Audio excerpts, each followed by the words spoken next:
बुनियादी मुद्दों पर एक शब्द नहीं बोलना चाहती। बालासोर हादसे में घायल हुए लोगों की चिता की राख अभी तक ठंडी नहीं हुई है।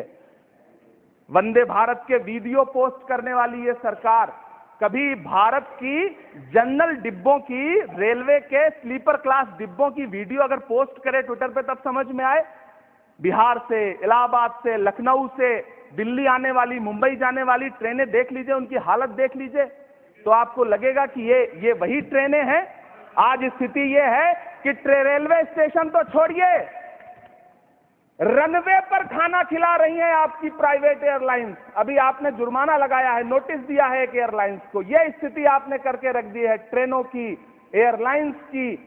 ऐसे में मैम, कागजों पर तो आप कितना भी वंदे भारत और बुलेट ट्रेन सर पर दौड़ा लीजिए, लेकिन असल में भारत की ट्रेनों की डिब्बों की सवारियों की हालत देखने लायक है। अगर सरकार खुली आंखों से उसे देखना चाहे तो देखे और उनकी स्थिति सुधारे। आज अपने प्रधानमंत्री जी ने अपने भाषण में यहां खड़े होकर कई बार न्यू मिडिल क्लास की बड़ी चर्चा की, न्यू मिडिल क्लास जनरेट करेंगे।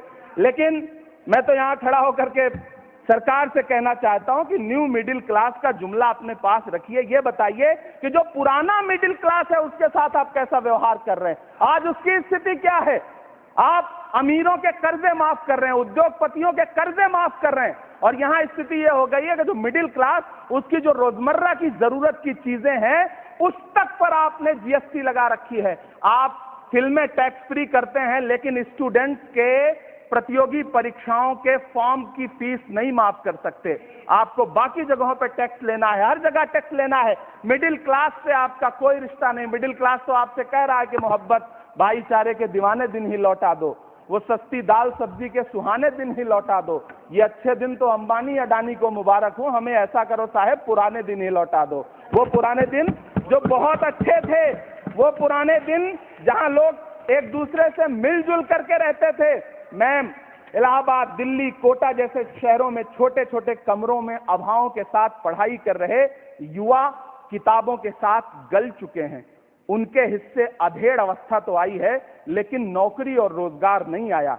हर साल 2 करोड़ नौकरियां देने का दावा करने वाली ये सरकार 10 साल में युवाओं को नौकरियां नहीं दे पा रही है। 20 करोड़ नौकरियों का बोझ है इस सरकार के कंधे पर। ये देश देखेगा, क्योंकि जिस ओर जवानी चलती है उस ओर जमाना चलता है। देश का युवा नाराज है, देश का युवा गुस्से में है। देश ये कैसा बनाया आपने, लूट कर पैसा बनाया आपने।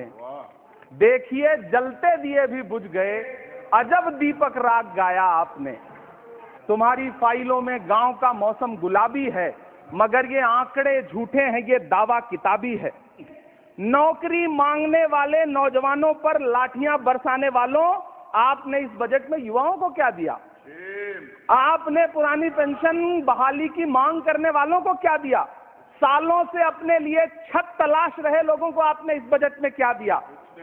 और फिर आपको पूरी उम्मीद है कि पूरा देश आपके इस पेश किए गए बजट पे लहालोट हो जाए, तालियां पीटे, मंगल गान गाए। कैसे संभव है। मैं सदन में खड़ा होकर के इस बजट पे चर्चा करते हुए कहना चाहता हूं कि इस बजट में फुटपाथ पर रहने वाले, छप्परों में रहने वाले, झुग्गियों में रहने वालों के लिए क्या है, उनके लिए क्या है। जो प्रधानमंत्री के किए गए वायदों की बाट जोह रहे हैं।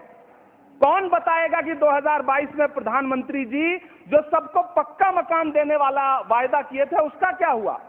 लोगों के सरों पर छत देने वाले प्रधानमंत्री जी के जुमलों से अलग उन्हें यह क्यों नहीं दिखता कि राज्यों में बैठे हुए उनके नुमाइंदे लोगों के सरों की छतें उजाड़ रहे हैं। उत्तर प्रदेश हो, असम हो, जम्मू कश्मीर हो, मध्य प्रदेश हो, भाजपा शासित राज्यों के बुलडोजर न सिर्फ लोगों के घरों को उजाड़ रहे हैं, बल्कि कुचल रहे हैं लोकतंत्र को, संविधान को, अदालतों के मेयार को। मैम, मैं आंकड़ों की बाजीगरी से अलग हट करके इस बजट पर एक बात कहना चाहता हूं। आंकड़े तो ऐसे हैं इस बजट के, ये कह रहे हैं 4 करोड़, वित्त मंत्री जी 3 करोड़ कहती हैं, प्रधानमंत्री जी 4 करोड़ कहते हैं। पहले तो आप इस झूठ में ही आपस में ही सलट लीजिए कि 4 करोड़ सही है या 3 करोड़ सही है। आंकड़े तो ऐसे हैं इस बजट के मैन कि जो सुने वो बस पथराई आंखें लेकर किंग कर्तव्य विमूढ़ हो जाए। लेकिन झील में पानी बरसता है हमारे देश में, झील में पानी बरसता है हमारे देश में, खेत पानी को तरसता है हमारे देश में, जिंदगी का हाल खस्ता है हमारे देश में, दूध महंगा खून सस्ता है हमारे देश में। मैम, रोजगार, महंगाई, किसान, मनरेगा, पेट्रोल डीजल के दाम, गैस सिलेंडर के दाम, फसलों की एमएसपी की गारंटी, इन सब जन सरोकार की बातों से इस बजट का कोई लेना देना नहीं। हमारे ट्रेजरी बेंच के साथी हंगामा कर रहे हैं। मैं तो कहना चाहता हूं मैम, वो एक बार इनके एक नेता एक गांव में गए और उन्होंने गांव में कहा कि गांव वालों आओ, मैं तुम्हारी समस्याएं समाप्त करना चाहता हूं। गांव वाले इकट्ठा हो गए। नेताजी ने गांव वालों से कहा, बताओ तुम्हारी 2 समस्याएं बताओ, मैं दोनों समस्याओं का यहीं पे समाधान करूंगा। तो गांव वालों ने कहा, साहब हमारी पहली समस्या है कि हमारे यहाँ कोई हॉस्पिटल नहीं है।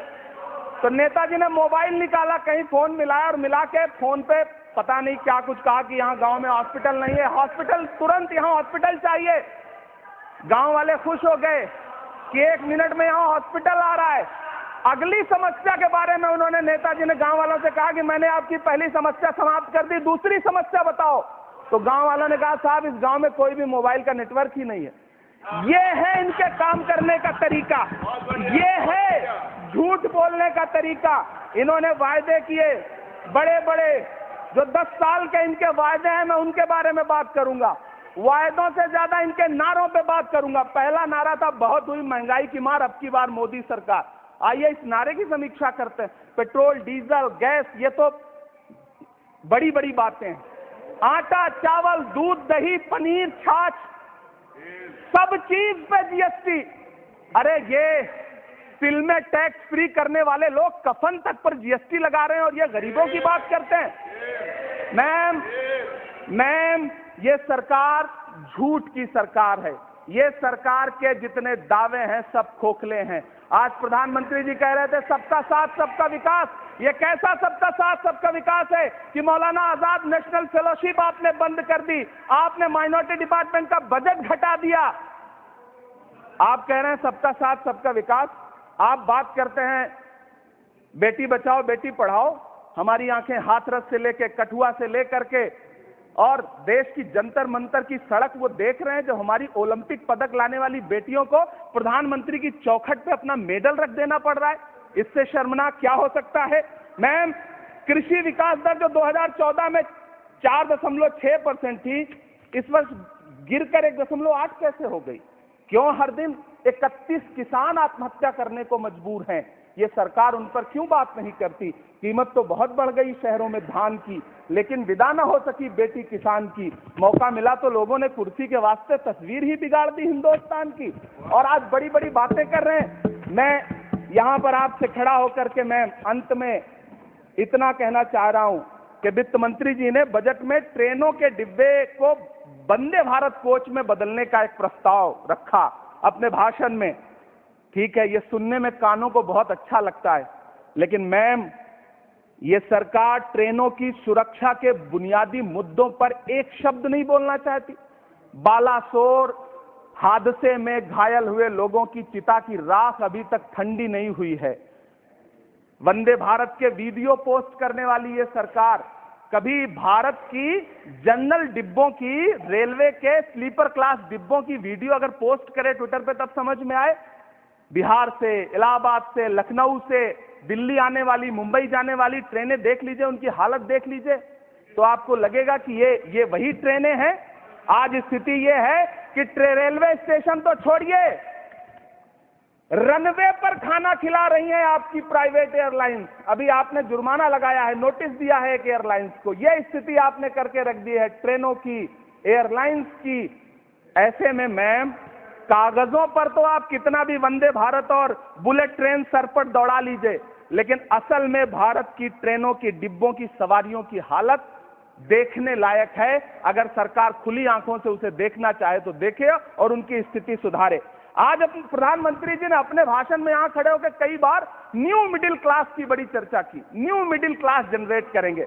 लेकिन मैं तो यहां खड़ा होकर के सरकार से कहना चाहता हूं कि न्यू मिडिल क्लास का जुमला अपने पास रखिए। ये बताइए कि जो पुराना मिडिल क्लास है उसके साथ आप कैसा व्यवहार कर रहे हैं। आज उसकी स्थिति क्या है?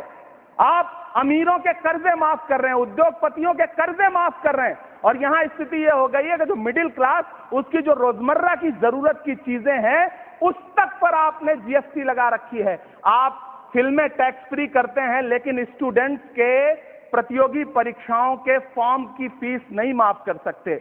आपको बाकी जगहों पर टैक्स लेना है, हर जगह टैक्स लेना है। मिडिल क्लास से आपका कोई रिश्ता नहीं। मिडिल क्लास तो आपसे कह रहा है कि मोहब्बत, भाईचारे के दीवाने दिन ही लौटा दो, वो सस्ती दाल सब्जी के सुहाने दिन ही लौटा दो। ये अच्छे दिन तो अंबानी अडानी को मुबारक हो, हमें ऐसा करो साहब पुराने दिन ही लौटा दो। वो पुराने दिन जो बहुत अच्छे थे, वो पुराने दिन जहां लोग एक दूसरे से मिलजुल करके रहते थे। मैम, इलाहाबाद, दिल्ली, कोटा जैसे शहरों में छोटे छोटे कमरों में अभावों के साथ पढ़ाई कर रहे युवा किताबों के साथ गल चुके हैं। उनके हिस्से अधेड़ अवस्था तो आई है, लेकिन नौकरी और रोजगार नहीं आया। हर साल 2 करोड़ नौकरियां देने का दावा करने वाली ये सरकार 10 साल में युवाओं को नौकरियां नहीं दे पा रही है। 20 करोड़ नौकरियों का बोझ है इस सरकार के कंधे पर। ये देश देखेगा, क्योंकि जिस ओर जवानी चलती है उस ओर जमाना चलता है। देश का युवा नाराज है, देश का युवा गुस्से में है। देश ये कैसा बनाया आपने, लूट कर पैसा बनाया।